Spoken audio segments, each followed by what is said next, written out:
All right, nocturnal news. So let me kind of set the parameters for you today. This is a skeptic, a UFO skeptic, a debunker perhaps, and I happen to really like this guy. Now, the channel is The Sneezing Monkey.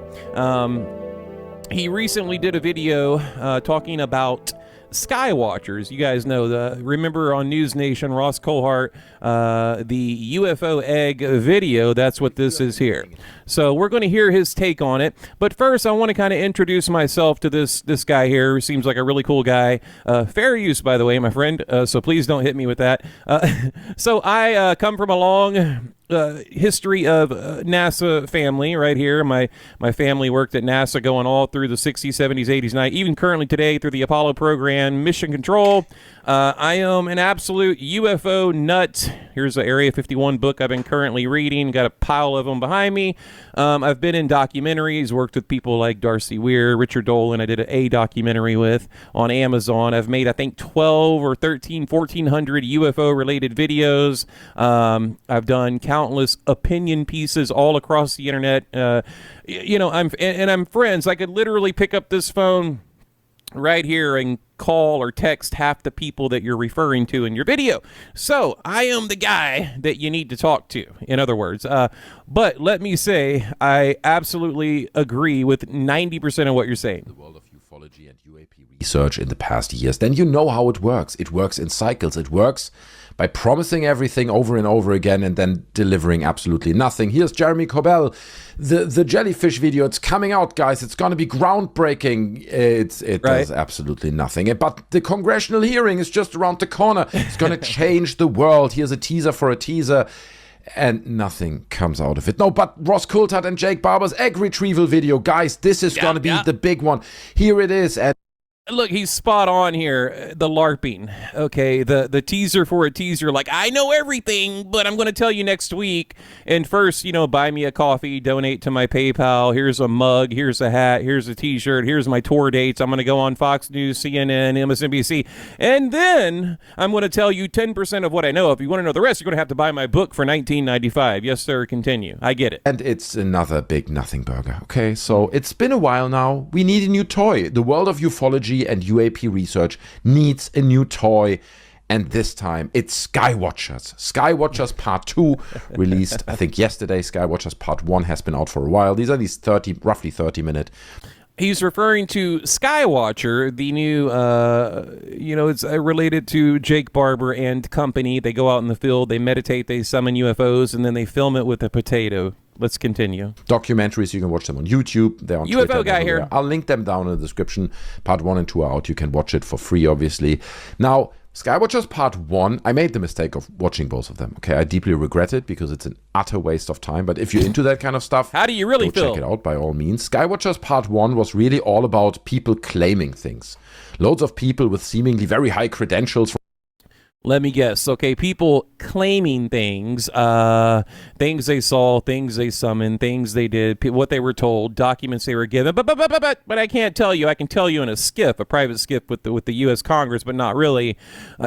Trust me, man. I feel your frustration. And again, I think the disconnect between you and people like me is, they platform these complete morons. Okay, they platform all these guys. I'm not calling these guys morons, but like Corbell. Dave Grush, Lou Elizondo, all of these people, these senators, Marco Rubio, Anna Paulina Luna, again, I like these people, but, they're not putting forth our best evidence. I mean, small channels like mine, not figuratively, but literally have better evidence than they do. From the military come forward saying, but you're trust me, bro, I've seen these incredible things, absolutely remarkable stuff. I have all these credentials. Just trust me, bro. I have no evidence, but I have loads of stories. Okay, great. Then someone comes forward and says, but how confident are you? How confident are you that those claims you're making are real? And then they say, I'm very, very confident. I'm very confident. Yeah. And that's it. That's as far as it goes. I mean, in all fairness. Yes, you're right. But you're missing like the final step. The final step is always money. You can buy the documentary, you can buy the book, you can come to the UFO conference if you'd like. Just a small one-time donation would really help our cause. In particular, the UFO community that I cherish and love. Trust me, man, I get it. And I'm the UFO guy. You're absolutely correct. Is they do show us some groundbreaking footage in that first part of Skywatchers as well. We get incredible footage, like this one, for example. Oh. Wow. Okay. That's just... Okay, it's something. Okay, can we agree on it's something? Now, is it CNN, Fox News, MSNBC, New York Times something? No. But again, that is the problem. Our best evidence, our best proof isn't being brought to the forefront. We are not the tip of the spear. These guys are, unfortunately. And I agree. What is this? Birds? Is it something falling out of the sky? Like, what the hell? What are we looking at here? I totally agree. Remarkable. They fly in a straight line. You see them at night. Little... Under intelligent flight control, sir. Thank you. Lights in the sky.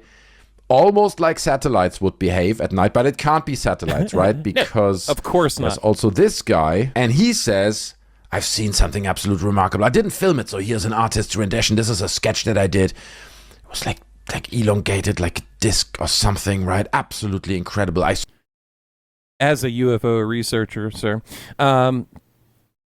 I can't tell you how many times people have sent me sketches and drawings. I get it. Saw it. Trust me, bro. I really saw it right over base camp, actually, he says. So what kind of issue? I'm gonna fast forward. Okay, we got another commercial break here. We're gonna turn the volume down. But again, here's the thing. Like the rational, reasonable, critical thinkers in the UFO field, we're not far off with the debunkers. I mean, there's more of us than there are of them, especially nowadays. I liken it to almost like being on drugs, right?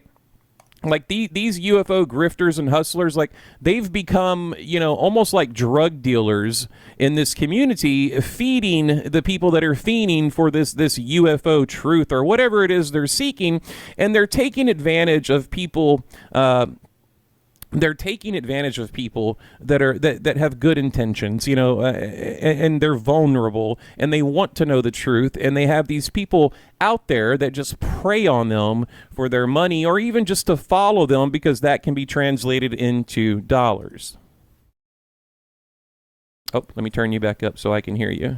Well, what is that? This is, dude, we already have an extremely low standard when it comes to UAP footage, and you're showing us that is the outcome, the data that you collect in this incredible research program, and then they try really hard to make it look like they apply some kind of scientific method here, right? Gary Nolan keeps saying this over and over again, the scientific method that they've applied, and they do things like they try to classify the sightings that they have into these 9 different groups, right? What he's referring to here, now, like I said, they're trying to to make it overly complicated, right? They're trying to make this sound more than it is. They're taking a blob in the sky and putting it into this UFO classification, your triangles, your cylinders, your cigars, your tic tacs, your orbs, so forth and so on. I think he's going, right here. Here we go, right here. Right here, you have the tetra, the tic tac, the blob, the beam, the manta ray, which one of my favorites, by the way, bright star, egg, hornet, and jellyfish. But again, they're assigning these classifications that are based on blobs in the sky. Manta ray, bright star, hornet, egg, and jellyfish, right? They're breaking it all down. It's really scientific the way we're doing it. Also says he wants to collect this data and then get it peer reviewed by other scientists. And it's like, what do you want to get peer reviewed? This footage? The footage that we just looked at? This kind of footage, you want to get it peer... Look, you couldn't pay me, bro, to bring this to a group of real science. Could you imagine, hey, is this Harvard? Yeah, can you peer review this? Like this freaking blob in the sky? Trust me, I get it. We get it. We feel your pain. Like the real UFO community, this is what we've been talking about. This is what we've been complaining about for decades, man. Like, I get it. And we're with you.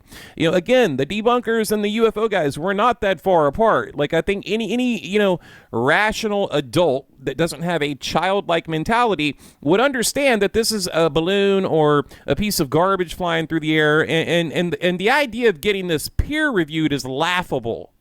Peer reviewed? Bro, I look at this and I'm like, I mean, this is just me reading into it, but that looks like a balloon to me, right? So if I'm a scientist, you'd be correct, and I look sir. at this footage, Look, veteran, seasoned UFO hunter here. Now, I haven't analyzed this video. Of course, I'm joking around. I'm having some fun here. It could be something, but at first glance, I don't think so. even you measured the distance and like you have certain data sets that support like that there was an actual object in the sky or something. I look at this and I'm like, dude, how can I know that you don't just launched a bunch of funny looking balloons a mile away and now you're filming them from base camp? I'm not saying that's what it is, but how am I as a scientist who peer review? Remember, Stephen Greer, you know, with his SETI 5 thing where they go out and they meditate and they summon aliens and UFOs. He basically got busted for dropping flares from a plane. And I made a video about it. It got hit with a copyright. Well, it was for the music, but I think I took it down. I just put it on X if you guys want to go. It's on there. I proved that it was in fact an airplane. It was a small Cessna, single prop plane flying, taking off from an airport in Florida, dropping frickin' flares, you know, on the beach right there. And all the people are like, oh my God, a UFO. And then, you know, Greer is yelling at them to put their cameras down and no recording. It was an absolute mess, okay? And then I even made a video, again, hardcore UFO guy here, made a video debunking a lot of things that Greer has done. Now, the disclosure project he did in the past was phenomenal. I stand by that. But as of lately, no, man, I'm losing faith in him as well. I love him to death. He's one of the original UFO OGs, but he needs to clean up his act. Use this stuff, gonna be able to exclude that option.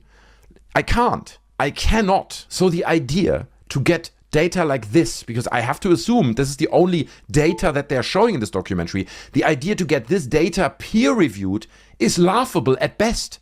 It's ridiculous. And it seems like, while they talk a lot about data, they mostly focus on making wild claims, right? As we are used to from all these UAP personalities. But again, my friend, you guys go give him a follow.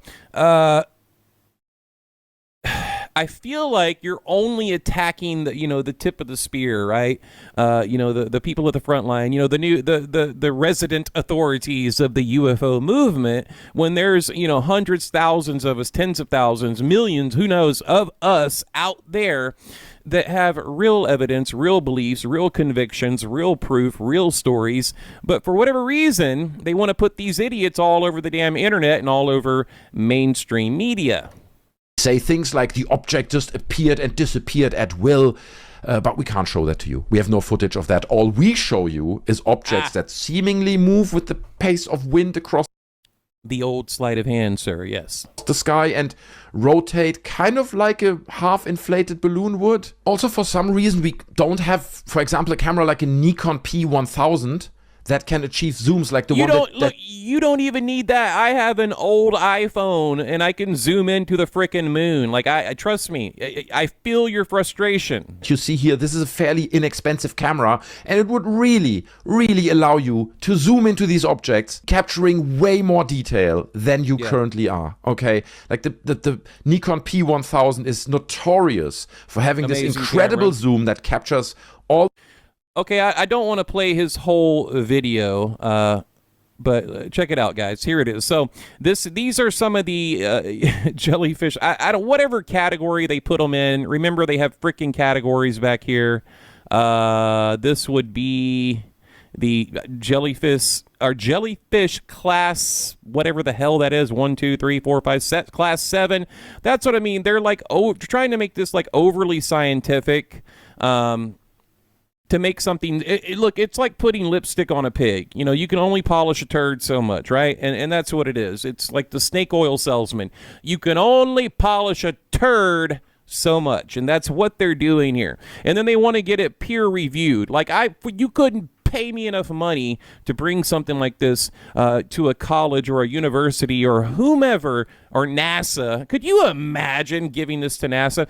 Look, it is something. It's interesting. I'll give it that. But it's like TikTok interesting. Okay, this isn't, take it to Congress, take it to the White House interesting. So that is the problem. But it is interesting. Okay, right here, he's going into how they're speculating, because I saw this part of the video earlier, about the size of these Tic Tacs. craft. They wildly speculate how big these Tic Tacs are, which is, to be honest with you, just impossible to speculate if you see an object like a little dot in the sky. Dude, you have no point of reference. Right, no point of reference. If you don't know the accurate, again, UFO hunter here, if you don't know the distance, it's impossible. You can see a plane, oh, that's a 747. Okay, it's at whatever, 30, 40,000 feet. You can calculate the size, but when you don't have a point of reference, you don't have distance, you don't have accurate specs, you have none of that, it's almost impossible to calculate the size of something in the sky, even with, good equipment. That's how far that is. Maybe they have some tech that allows them to, I don't know, ping a light at it and it bounces back, and that allows them to get the distance. I have no idea. But that's all. Like I said, yes, the military does have that technology, but, the average guy out there, sitting in 5 o'clock traffic filming UFOs, he doesn't. So I get it. Already wild speculation to speculate how big it is. And this is the footage they captured, right? This is the footage they captured of the... Look, remember the USS Nimitz, the Tic Tac, the gimbal, the Go Fast? Okay, now they're claiming that this is a Tic Tac UFO. What is it? I don't know, man. A piece of garbage floating in this. Again, this is TikTok level, Instagram level UFO content here, and this is what they're going to present to people like the President of the United States, okay, the Congress. Like, trust me, this will be in some hearing in Washington, D.C. within 6 months. So that's what makes it so frustrating for people like me. But okay, guys, look, I'm going to hop off his video. Let's go on over to Twitter for just a second. We'll end it here. Stephen Greensheet. Okay, there we go. One of my favorite people on X or Twitter, putting out, and let me tell you what, the reason is because he's calling out the UFO community for the BS, okay? He just recently posted this. Lou Elizondo on UFO disclosure. I think disclosure has already occurred. If you think these are exciting times, just wait till 2023, okay? Well, 2023 is past. Nothing happened. Then he says 2021 is going to be a banner year. Nothing happened. Okay, the start of 25 might be an interesting year for disclosure. Okay, you know what happened? He sold a lot of books, and that's the problem. The only, positive thing that happened for the UFO community was one of our members got filthy rich. So, okay, so, all right, guys, that's all I got, and again, thank you, to the YouTube channel here, the Sneezy Monkey. Please go over there and just, give them time, right? Give them a chance, because we have to listen to the other side of the argument, we being the UFO community. So, all right, guys, we will see you on the next one.